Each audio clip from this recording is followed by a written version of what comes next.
it might be that you are pretty confident in your English, but then you hear a native English speaker and it's a lot more difficult to understand. It sounds something more like this. Look, I was meant to leave ages ago, but then the trains were all over the place and my phone died, so I've basically been running around like a headless chicken all morning. Did you understand any of that? If you did, brilliant, well done. And if you didn't, don't worry, because that is what we will be addressing in this video. The last one of these I did was just the warm-up. Today, I'm going to help break down why fast native English is so difficult to understand, help you practice it, and at the end, there'll be a challenge for your listening. Before we start, don't forget your free PDF, link is in the description below. Let's start with why fast English can be so challenging to understand. Because in everyday life, native speakers don't speak the way I am speaking now. They don't speak slowly and deliberately. Instead, we take lots of shortcuts, and there are little tricks that we do without even realizing it. Sneaky things. In the last one of these, we talked about connected speech and shortcuts, so I won't go over that again, but if you haven't seen it, make sure you have a look because you will find it helpful. Today, we'll be looking at the small, sneaky things that native speakers do without even realizing it. First of all, we can drop entire sounds. So, didn't even becomes didn't even, didn't even, didn't even, didn't even, I didn't even know. Sort of, when said fast, becomes sort of, or gets lost, sort of. I sort of already knew that. First of all.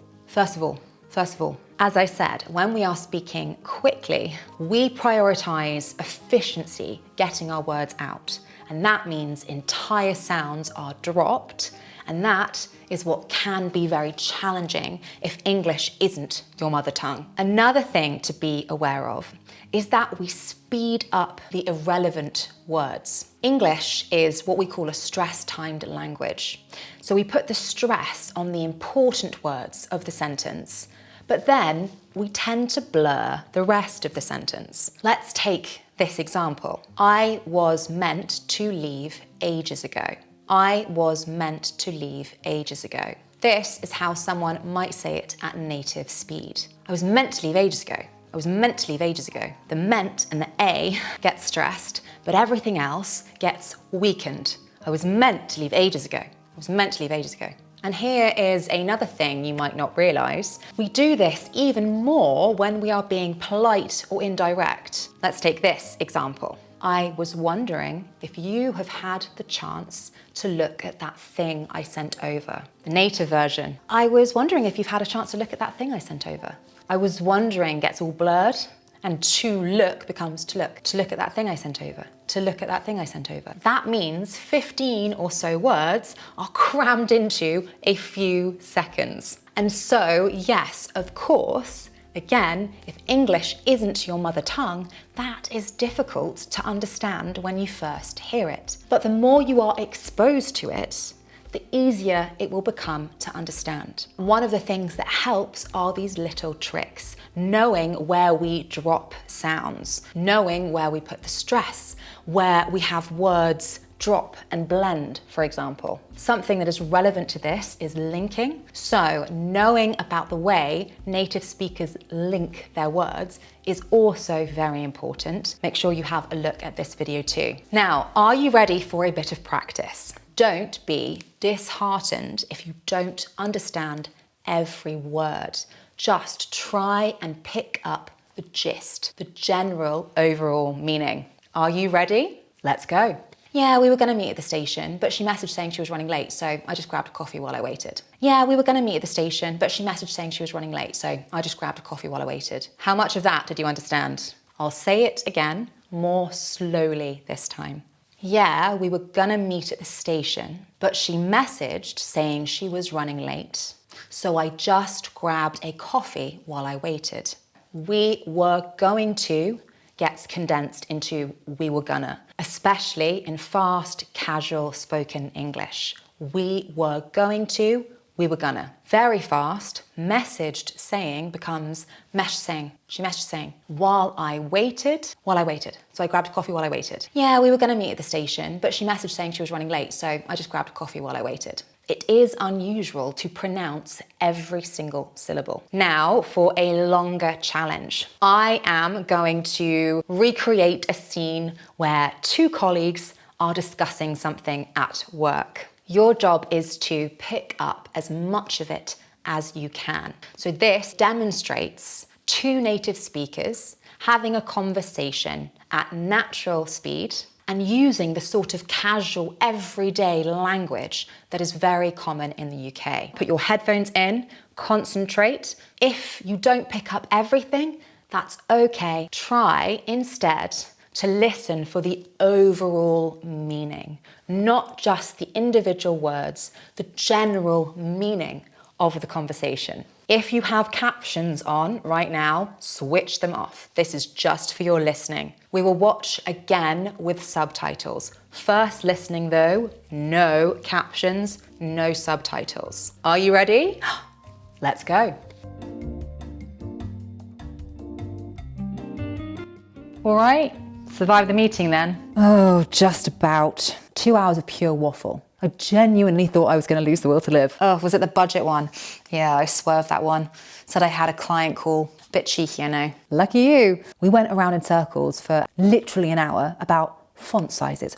Font sizes. Stop it. Are you serious? Dead serious. And then Jones pipes up with this spreadsheet no one asked for. Jones, classic Jones. He loves a spreadsheet, that one, doesn't he? Did you get his email last week about the T-rotor? Don't even get me started. It's colour-coded. Who colour-codes a T-rotor? Seriously. Absolutely ridiculous. Anyway, I was just about to pop out to grab a bite to eat. Fancy an escape from all the boredom? Yeah, okay. I was thinking there's that new sandwich place they've opened up near Victoria and I really want to give it a go. Yeah, okay, sounds good. Brilliant, let's do it. I definitely need to get out of here before someone mentions the word synergy again. How much of that did you catch? Are you ready to watch again with subtitles? Here we go again. All right, survived the meeting then? Oh, just about. 2 hours of pure waffle. I genuinely thought I was going to lose the will to live. Oh, was it the budget one? Yeah, I swerved that one.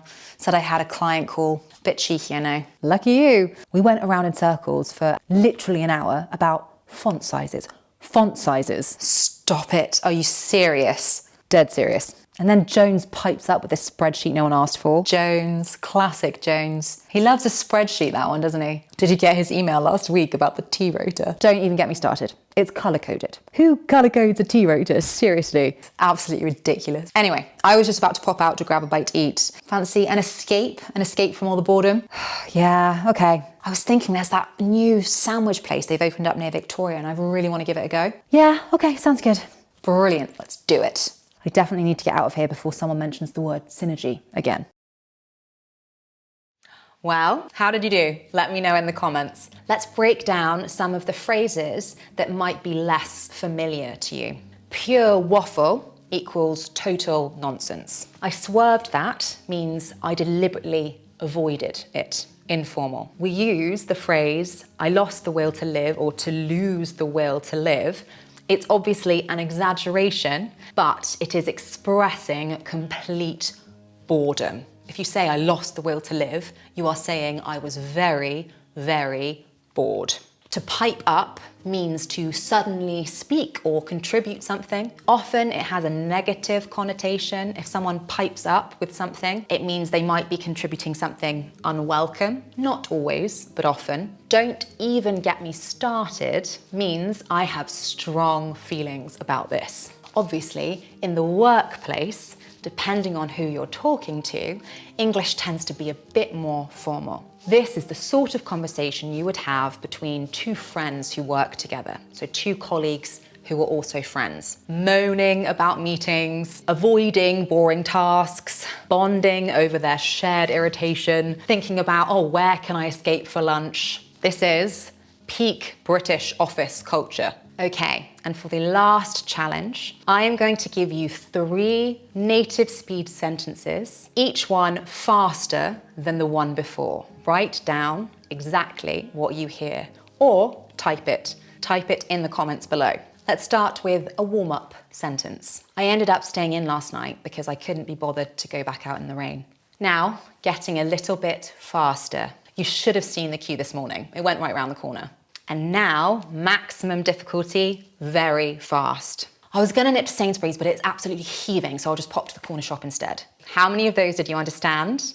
Let's watch them all back, but slower this time. See how much you picked up that first listening. I ended up staying in last night because I couldn't be bothered to go back out in the rain. You should have seen the queue this morning. It went right around the corner. I was gonna nip to Sainsbury's, but it's absolutely heaving, so I'll just pop to the corner shop instead. Let's go over some of the phrases you might have not known in those sentences. In sentence 1, ended up staying in. To end up is a phrasal verb we use, and it means to finally be in a particular place or situation. So in this context, we ended up staying in. That implies the plans changed. Couldn't be bothered.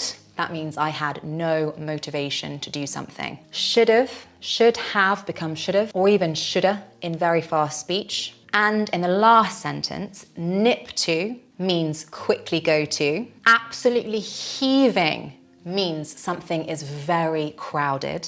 Sainsbury's is one of our supermarket chains in the UK. Pop to, I've talked about this. This is a classic British word we use to pop out, to pop in, to pop around. To pop to means to quickly go to. If you completely understood that last one, that's very impressive because that was speaking very fast. So if you caught that, you are ready for a British high street on a Saturday when people are just blip, blip, blip, blip. One of the main points that I hope you take away from this is this. Understanding fast English isn't about hearing every single sound. It's about recognizing those patterns and letting your brain fill in the rest. This is what native speakers do. And the more you are exposed to this sort of English, the easier it will become. If you got at least 2 of those sentences,